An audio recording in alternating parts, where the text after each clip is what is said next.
be most useful for you in our conversation today? Right now, I'm really struggling with with a personal statement essay. I, I don't know what to write. Like, I know that I have to write why I want to go to law school, but forming a story in a way that is, how do I say, that is compelling, but at the same time doesn't make you sound like you're whining is a bit of a struggle. I've been struggling with it all week actually, um, and I really have to submit it today only. I have a friend who helped me out. He works in the media, so he's good with editing and that sort of thing. So he did try to help me out, but still, it's really hard to paint a picture that is, how do you say, that is compelling enough with words. That's my problem right now. Of course, of course. Now, it sounds like your friend's able to help with the copy editing, like the Yeah, and proper grammar and sentence yeah, structure and all of that. But what correct. about the topic though? And he even suggested a structure. He said that, I'm reading from what he made notes. His handwriting is terrible, so I don't think you can read it. Sure. So he said you should start with a series of flashbacks which escalate in severity, showing your character development and resilience. And then he said that show how that um, motivated you to make a change into law, because earlier, before pursuing law school, I used to work in media. So he said that show how you made that change. I mean, he's right. I know he's right, but I just don't know how to make that happen. I mean, he can't write it for me, right? Like, Of I course. don't know how to make that happen, and it's really embarrassing considering I was an editor. Well, I'm going to be honest with you, Olivia, because I don't think your friend is right, and I'm going to tell you why. Oh, oh, A series of flashbacks showing your character and perhaps how it's evolved over time. The problem here is a series of flashbacks. All of that to me sounds plural in nature, like you want to have multiple flashbacks, yeah, multiple series of them. But the problem is that your personal statement is got to be quite short, right. typically around 2 pages, double spaced. You don't have enough time to go in depth with several different examples from a variety of areas. Instead, you've got to pick one thing and go deep on it. The idea of a series of flashbacks sounds cool from a creative writing sense, but that's not what the Yes. personal statement is supposed to be. Correct. I even I did pick in the beginning when I wrote my personal statement. I say I don't know if I sent it to you or not, but I wrote it and I picked up one single thing that made me want to become a lawyer. So, as a child and up until a couple of years ago, actually, I suffered years of domestic abuse. So that was my main motivation to, seek independence and get out from that situation. So I did write about it, but I sent it to my friend because I'm like, I need multiple perspectives here. I don't know what I'm doing. Mhm. So he said that what you've written is fine, but he said that you've gotten into too much details, and I agree with him. But at the same time, I don't know how to say, well, I'll take one single incident from, say, a series from years of that sort of abuse, but I just don't know how to connect it to a larger picture of wanting to affect change. Like, Right, you know right. what I mean? Of course, I do. So the question is not necessarily the details of every single thing that happened to you, or maybe not in all detail of what happened, but rather what you took away from it and how it's shaped you Yeah. as a person and what you Yes. want to do going forward.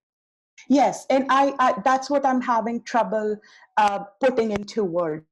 I know what I got from it in the sense that I want to be independent, I want to affect positive change, and that being in that situation inspired um, me to believe in, how do I say, I believe in justice kind of thing, and that's why law is, I mean, justice, it's not rocket science. You can figure it out. Like, that's why I want to become a lawyer, but telling it in a compelling manner is my problem. Okay, Because so I'm having trouble putting it into words. Yeah. let me ask you this. Why do you want to go to law school specifically in terms of what you want to do afterwards? Do you have an idea?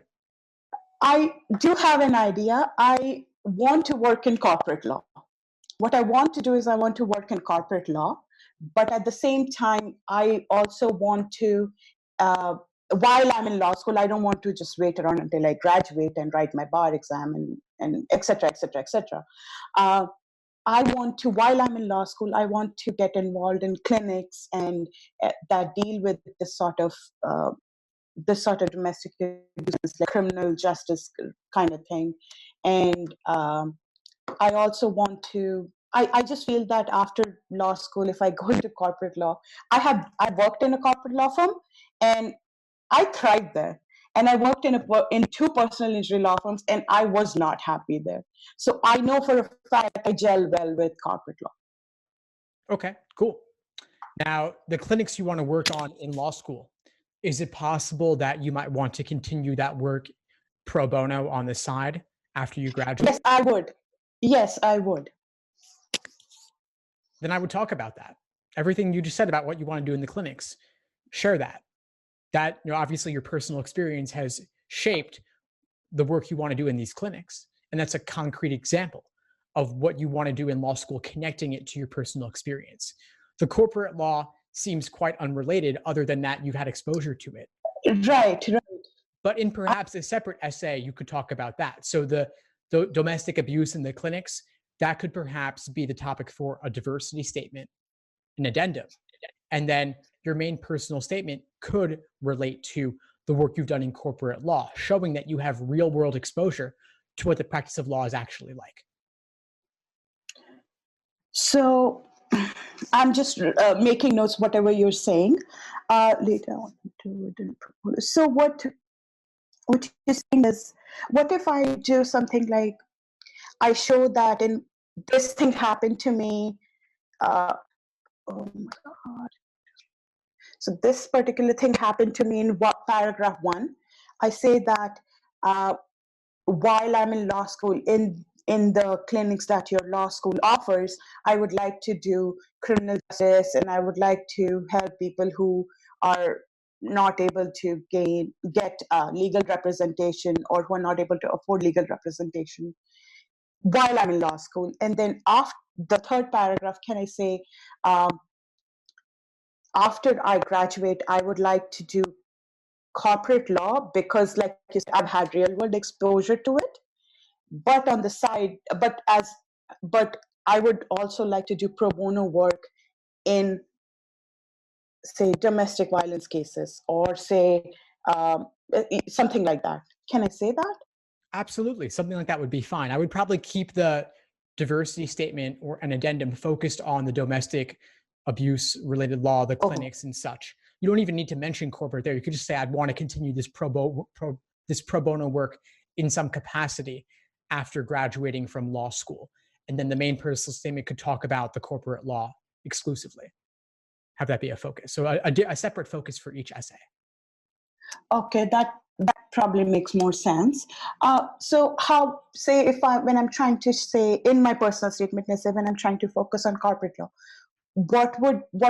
how should I structure it? For the corporate law one, I'd want to know more information about the work you did. Yeah. Can you share more about it? Well, when I, after my bachelor's, I went to a legal program. I worked in media for a couple of years, and then I got delusioned with it, and I went into paralegal because I'd never had any legal training except for watching Law and Order on repeat. So, and that's true. It's very true. I've never had any legal training, so I was unsure of if I'd do well in law. But I got into my paralegal program.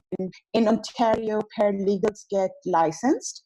So I even got licensed. I was very good at it. I found out that I understood law well. I was very well able to formulate arguments. I understood case law.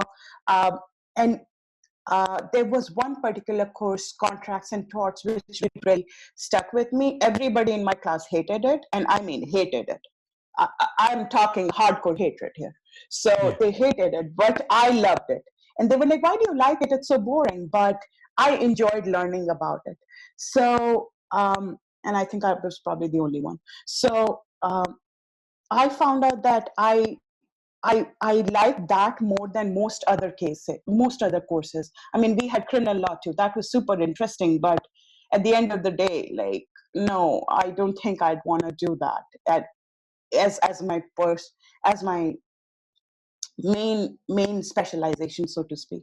So then I graduated, and we had to do a field placement, sort of like an internship at the end of your program, so that you can complete your field placement and then you can get licensed.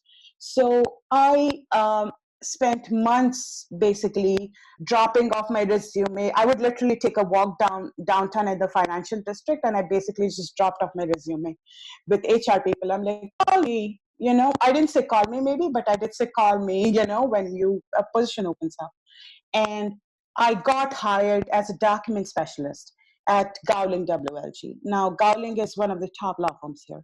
That was the corporate law work I did. So in that, I did revisions, I did proofreading, a lot of proofreading, because you have to pay attention to details and everything, of course. You probably know this more than I do. I compiled report book, record books, closing books, estate law books, a couple of corporate minute books as well. And I did transcriptions, so people would send their recorded whatever the recorded stuff was, like lawyers, legal assistants, law clerks, whoever was sending it through. They would send it through a software, interfirm software, Big Hand it was called, and then I would transcribe that. Sometimes assist other lawyers, other team members who were more senior than me. Like I was the junior most person in that department. So I would assist them sometimes in anything. Like they would do these big agreements, which they were like 100-page agreements or something, and they would have to insert riders, make sure that formatting was right. So sometimes for content, they would give it to me because apparently I was good at editing, and I'm like, duh, but at the same time, I mean, I didn't say duh, but at the same time, I knew I was good at editing because I did it for years. And hold on a second, Olivia. I think we've got what we need already right now. So I'm going to cut you off for a second just so that we can. Okay, great. No problem. So basically what I'm hearing is that you're highly self-motivated and driven. You walked around downtown, dropping off your resume, and somehow you got a job at one of the top law firms in Ontario or in your city. And through that work, you got exposure to what the practice of law is really like, the nitty-gritty, and you worked as part of a team. And through that exposure, you discovered that you were good at this and you loved it, and you have that real-world exposure that you want to continue pursuing after you graduate from law school. That's all you need. And I would take one particular example of one case you worked on to illustrate this, the most exciting example you can think of. Maybe take 3 and flesh out the details on each one of those. Then whichever is the most compelling, you use that as your jumping off point to start off in the moment. Then you zoom out to the picture of how you got there and then what you want to do afterwards. How does that sound for a structure?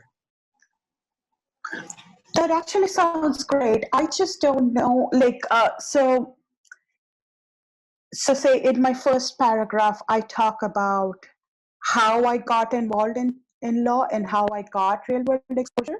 Then in second paragraph, what you're saying is look at 3 cases. So first case would be like maybe first paragraph, I'm guessing. Not exactly. What I'm saying actually is, as part of your brainstorming exercise, write out 3 different examples, but don't use all 3 in the final draft. Pick whichever is the most compelling. Oh, right one. And use only that one in the personal statement. And rather than listing everything chronologically, start with that compelling example. Then go back and talk about how you got there, dropping off your resume. Then talk about a little bit of describing what your day-to-day activities are like. And then look towards the future. And so say, okay, so I need to think of a case I did. There weren't many exciting cases technically for us because we were. I was in the document production group. I don't know if you're familiar, but Yeah. a lot of these big law firms have those because they need like an entire department because of the volume of documents. They need an entire department to take care of formatting, all sorts of things. And so I never really knew the nitty-gritty details about a certain case, but I did know nitty-gritty details of a couple of cases from other law firms I worked at because I was working in a legal assistant capacity there. So if I'm working in a legal assistant capacity, I'm actually exposed to the cases directly.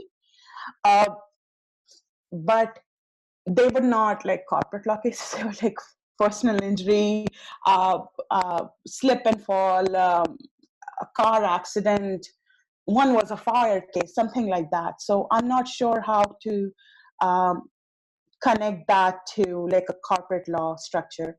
Maybe I could say about one single case that I knew about, and then say this I worked at a personal injury law firm, and then later on when I